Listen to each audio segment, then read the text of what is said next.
Have you ever wanted to play a game that makes you both feel stupid and just really bad at timing? Then have I got a game for you.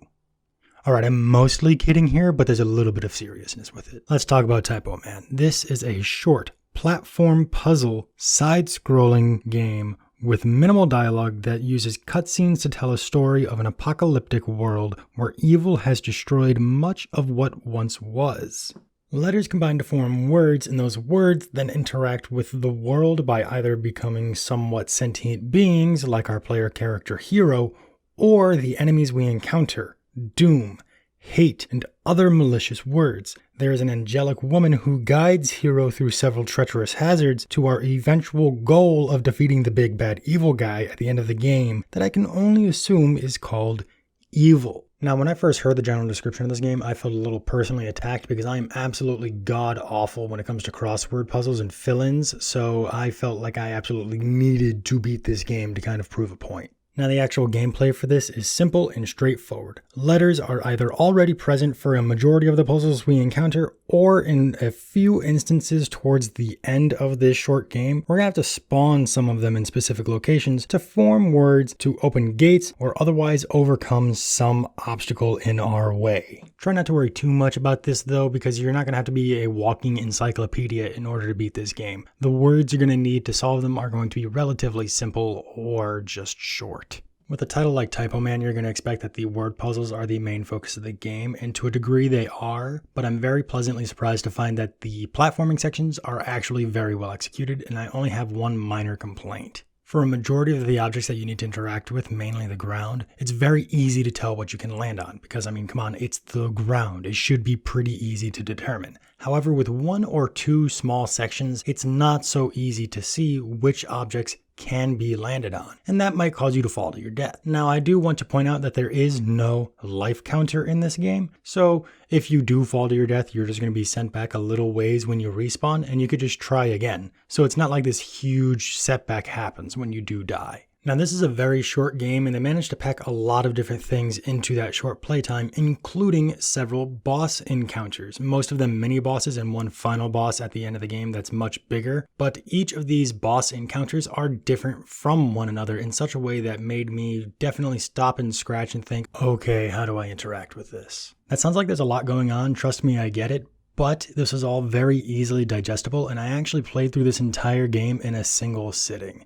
The level design absolutely shines throughout the entire game, and I could not get enough. The second I booted this up, I thought that this might have been inspired by some Tim Burton artwork, and that is not inherently a bad thing. If I'm right, it would have been inspired by and not a complete ripoff. There are only so many ways that you can draw a post-apocalyptic future, and yet there is still a distinct and original feel to the level design for this title. Discarded letters litter the scenery and even become weaponized by the enemies. I thought that was insane. I found it to be very enjoyable all around. The dark colors that dominate the setting even get broken up during key scenes with both our angelic figure and evil big bad evil guy, because I know that evil there has to be said twice, let's face it, because she gets cloaked in this beautiful golden aura while he is coated in a red malice, allowing for a simple but effective characterization to what is already a minimalistic art direction. Alright, let's get into whether or not I find this game to be particularly easy or difficult. Majority of this game was simple and straightforward,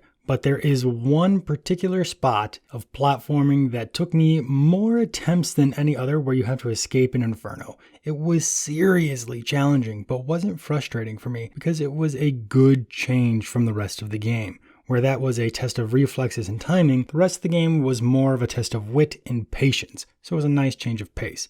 I think as long as you take a breather, you'll find the game simple enough. And now let's break down the pros and cons. Pro number one, the music is absolutely phenomenal. During gameplay, the background music is nice but doesn't distract you, but during the cutscenes, it builds the mood in a powerful way. They even advertise in the closing credits that you can buy the game's soundtrack if you're someone who enjoys listening to gaming music while doing other things, so you might be interested in that. Pro number two, there are some mini games offered in the main menu that I haven't had the chance to play through yet. It's things like find as many words as you can in a certain amount of time, stuff like that. But they are in no way tied to main story progression. Now, I believe it was in the Link's Awakening video that I did about 2 to 3 weeks ago, but I mentioned it then, and I'm going to mention it again now. But if a developer says that they're going to spend the time to create extra content in the world that they've already built for the gamer, and they want to give you the extra time to spend in that world without inhibiting your ability to actually experience the story that they wanted you to experience in the first place, I think that is great. Pro number 3 is going to be special words. There are a few specific words that can solve each puzzle that you come across, with some obstacles giving you more letters than you actually need to spell these words.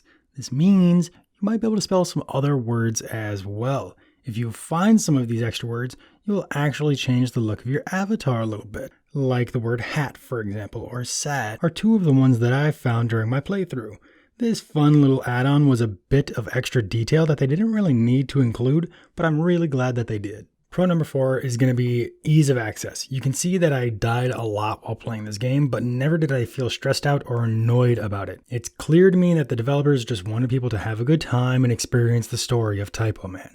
I mean, even in the final boss fight, when you die, because you will die in just a single hit, the boss's health stays at what it was when you died. This is not meant to be a super difficult game and can just be enjoyed by anyone who picks it up. And now we move on to the cons. Con number 1 is going to be an unexplained glitch. And I believe that this might be my own fault here. You see, I did kind of run through the game a little bit quickly. The average play time is about 4 hours, and I did it in about 3. At one point, I ended up spawning some letters and was standing on the area where they end up spawning. As a result, one of them landed on top of me. I was then unable to move at all. Not that I wouldn't wiggle out from underneath it or anything. My character was just completely stationary. So it made it kind of difficult to progress when you can't move. All I had to do was pause the game and hit retry, and things were fine. I just thought it was kind of strange. So I'm not sure why, when this game is 4 or 5 years old, that this glitch is still kind of present in the game. And now con number 2, if you're looking for the main game and don't really care for the extras, then you might find the $13.99 price tag a bit steep for Typoman Revised on the Nintendo Switch.